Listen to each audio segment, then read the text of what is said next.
The big challenge we faced was we are not a traditionally financial disbursement organization. I do not have, as an organization, the financial controls or the regulatory backdrop that says handling in this range, we would be processing through upwards of $20 million, handling that processing in a bunch of $2,000 allotments to hundreds, if not thousands, of accountancy firms and other professionals across the province in a very short time frame. That challenge for me, I was adamant that we weren't taking that risk in-house. We were not using a manual solution. I needed something that was regulated, controlled, and simple.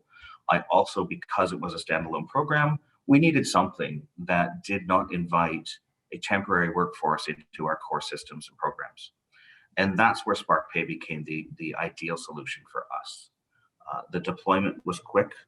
The engagement with professionals was clean and understood, and it was self-engaged. And the processing and monitoring was quite seamless for us as an organization to balance the workload without having to open up our entire either accounting system or even banking system to electronic fund transfer or other payroll processing type functions. That's how we've routed this program, and to date, we're several hundred businesses have gone through the program, and many millions of dollars have gone out the back end, and many more still to come. The big thing that we wanted to do when COVID happened, a lot of the sort of procure to pay processes were still probably manually driven in some regard, like paper driven and manually driven. So it was really trying to find ways to find AP automation, both on, invoice capture and also on the payment side of it. So we're leveraging a number of different solutions from that side, whether it's HubDoc, Receipt Bank, Expensify, so those have been around for a long time. One of the areas, even at an enterprise level, which is interesting, is that the payment side, especially in Canada, there's not a lot of robust solutions. So when we came across SparcPay, it was something that was very intriguing to me. Somewhat Josh mentioned earlier, the way it was deployed and ease of use and still maintaining control from both our end and from the client side has made it a terrific solution for managing payments.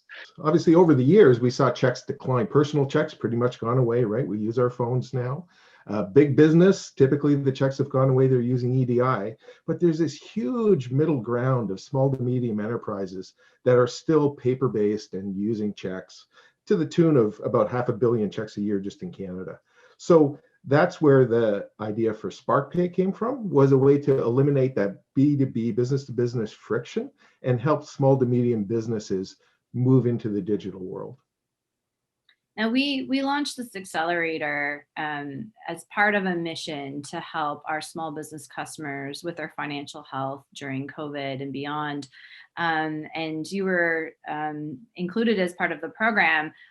Would love for you to tell us a little bit more about what SparcPay is doing to help small businesses and mid-sized businesses during the pandemic. Absolutely. So really, when we started out, we were looking at streamlining processes, digitizing them, trying to help reduce costs and eliminate friction. But with everything that happened a year ago and businesses shutting down, all of a sudden remote working was the order of the day. So people couldn't just come to the office and sign a check or pass paperwork around to the person at the next desk.